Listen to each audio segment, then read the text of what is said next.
जय हिंद दोस्तों, रक्षित खन्ना के इस चैनल में आपका स्वागत है। दोस्तों, आज के इस वीडियो में मैं आपको 5 महत्वपूर्ण जानकारियां दूंगा, जैसा कि आप पीछे बोर्ड पर देख रहे हैं। और इसी के अनुसार कुछ मैसेज है, कुछ लेटर है, वो भी मैं आपको साइड में दिखाऊंगा, वो भी आप चेक करेगा।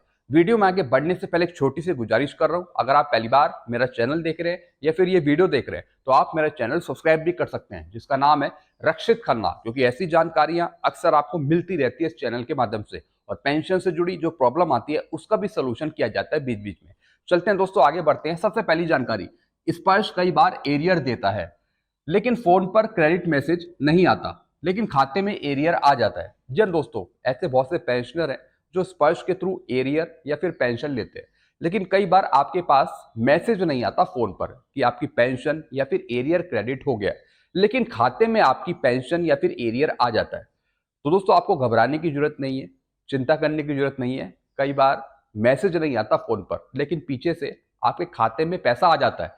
तो बीच बीच में आप अपना खाता भी चेक करते रहिए, अपना बैलेंस भी चेक करते रहिए कि आपका बैलेंस बढ़ रहा है या नहीं बढ़ रहा, क्योंकि फोन पर कई बार मैसेज नहीं आता लेकिन खाते में आपका पैसा आ जाता है।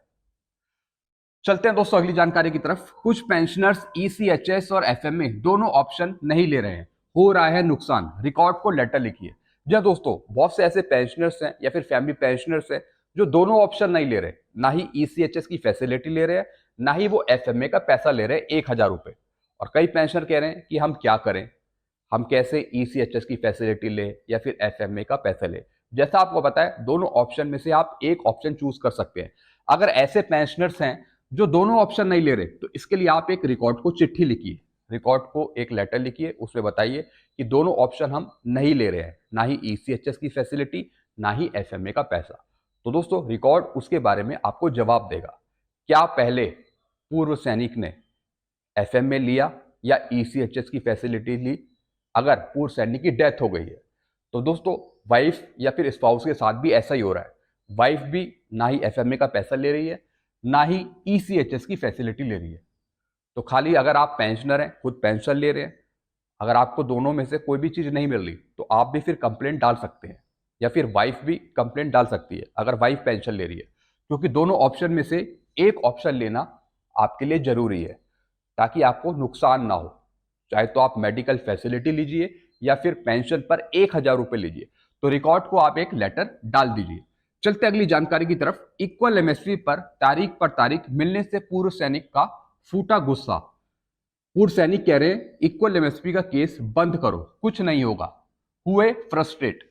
दोस्तों, जैसा आपको पता है, इक्वल एमएसपी पर तारीख पे तारीख मिल रही है। दोस्तों, हमें भी गुस्सा आ जाता है कि नतीजा आ नहीं रहा लेकिन तारीख पे तारीख मिलती जा रही है, पता नहीं इक्वल एमएसपी का फाइनल नतीजा कब आएगा। ऐसे दोस्तों बहुत से पेंशनर है, फैमिली पेंशनर है, जिनको गुस्सा आ गया, फ्रस्ट्रेट हो गए वो, और कहने लगे कि इक्वल एमएसपी का केस बंद करो, कुछ नहीं होगा।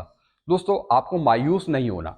आप ये सोचिए कि जो इक्वल एमएसपी पर केस लड़ रहे हैं, जो इक्वल एमएसपी का केस जिन्होंने डाला हुआ है, उनको भी तारीख पे तारीख ही मिल रही है, लेकिन वो भी किसी ना किसी तरीके से आगे बढ़ रहे हैं। क्या उनको गुस्सा नहीं आ रहा? तो इसलिए आपको फ्रस्ट्रेट होने की जरूरत नहीं है। मैं मानता हूं कि तारीख पे तारीख मिलने से कहीं ना कहीं हमारा जो मनोबल है वो डगमगाता है, लेकिन हमें मजबूत रहना है। अगर हम ही अपना हौसला कम कर लेंगे तो दोस्तों, फिर भारत सरकार कहेगी कि इनका तो मनोबल ही कम पड़ गया, तो फिर वो और मजबूत हो जाएगी, फिर वो और कुछ नहीं कर पाएगी। तो इसलिए जो भी इक्वल एमएसपी का केस है उस पर हमें डटे रहना है। जो हमारे वकील हैं जिन्होंने केस डाला हुआ है वो भी डटे हुए हैं। तो इसलिए हमें अपना मनोबल बनाए रखना है, हमें संघर्ष करके दिखाना है। तो इसलिए हम ये नहीं कहेंगे कि इक्वल एमएसपी का केस बंद करो, कुछ नहीं होगा। दोस्तों, इसके बारे में हम नहीं सोचेंगे, हम अच्छा ही सोचेंगे। जो होगा अच्छा ही होगा, जो नहीं होगा वो भी अच्छे के लिए ही होगा। तो हमें ऐसी भावना लेकर चलना है ताकि हमारा मनोबल मजबूत रहे, संयम रखे हम। चलते हैं अगली जानकारी की तरफ। स्पर्श पर बहुत से पेंशनर्स के पीपीओ या फिर कोरिजेंडम पीपीओ जारी नहीं हुए। नोडल ऑफिसर ने बताया स्पर्श पर शिकायत करें। जी हाँ दोस्तों, बहुत से पेंशनर के, फैमिली पेंशनर के स्पर्श पे पीपीओ जारी नहीं हो रहे। जब पेंशनर स्पर्श पे लॉगिन करता है, जब फैमिली पेंशनर स्पर्श पे लॉगिन करता है, माय डॉक्यूमेंट के सेक्शन पे जाता है, तो दोस्तों वहां पे दिखाता है नो डाटा अवेलेबल। इसका मतलब है कि वहां पर कोई आपका पीपीओ या फिर हॉरिजॉन्टल पीपीओ अवेलेबल नहीं है। इसके लिए आपको क्या करना है, इसके लिए आपको सबसे पहले अपनी पूरी प्रोफाइल कंप्लीट कर लेनी है। जो भी आपकी प्रोफाइल है स्पर्श पे, आप पहले सारी चीजें उसमें कंप्लीट करें। देख लीजिए कोई चीज छूटी तो नहीं है, या फिर कोई रिक्वेस्ट आपकी पेंडिंग में तो नहीं है। अगर कोई रिक्वेस्ट पेंडिंग में है तब भी आपका पीपीओ जनरेट नहीं होता। तो एक बार सारी डिटेल सही से चेक कर लीजिए। अगर सारी चीजें कंप्लीट हैं तब दोस्तों कुछ टाइम बाद आपका पीपीओ या फिर हॉरिजॉन्टल पीपीओ जारी होगा। अगर तभी भी नहीं होता तो आप स्पर्श पे एक शिकायत डाल देंगे। स्पर्श पे आप एक शिकायत डाल देंगे और उसका टोकन नंबर लेके रख लेंगे। फिर आप उसका बीच बीच में स्टेटस चेक करते रहेगा।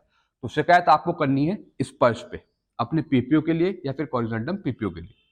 चलते हैं अगली जानकारी की तरफ। स्पर्श से ताबड़तोड़ एरियर मई के महीने में किसी को 98,760 रुपए मिले, किसी को 1,31,450 रुपए मिले, किसी को 7,21,513 रुपए मिले।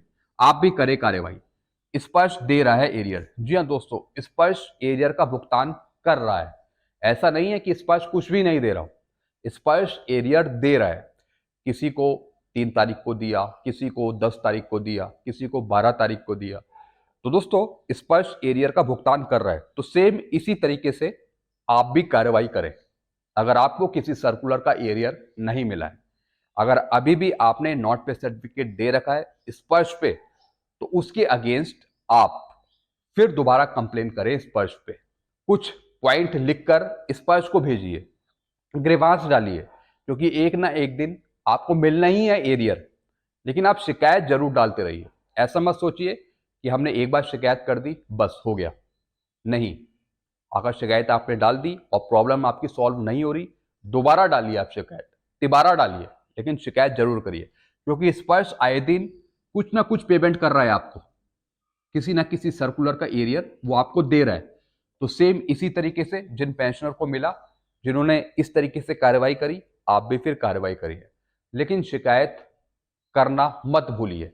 अगर आपको आपका हक चाहिए तो, अगर हक लेना है तो शिकायत तो करनी पड़ेगी, कंप्लेंट डालनी पड़ेगी, चाहे आप सीपी ग्राम में डालें या फिर स्पर्श पे डालें। तो दोस्तों ये कुछ जानकारियां थी आपके वेलफेयर से जुड़ी हुई, जो मैंने आपको समझाई। ऐसी जानकारियां अक्सर मैं आपको समझाता रहता हूं। वीडियो आपको अच्छा लगता है, वीडियो को लाइक करें और इस चैनल को आप सब्सक्राइब भी कर सकते हैं, जिसका नाम है Rakshit Khanna. Thank you so much.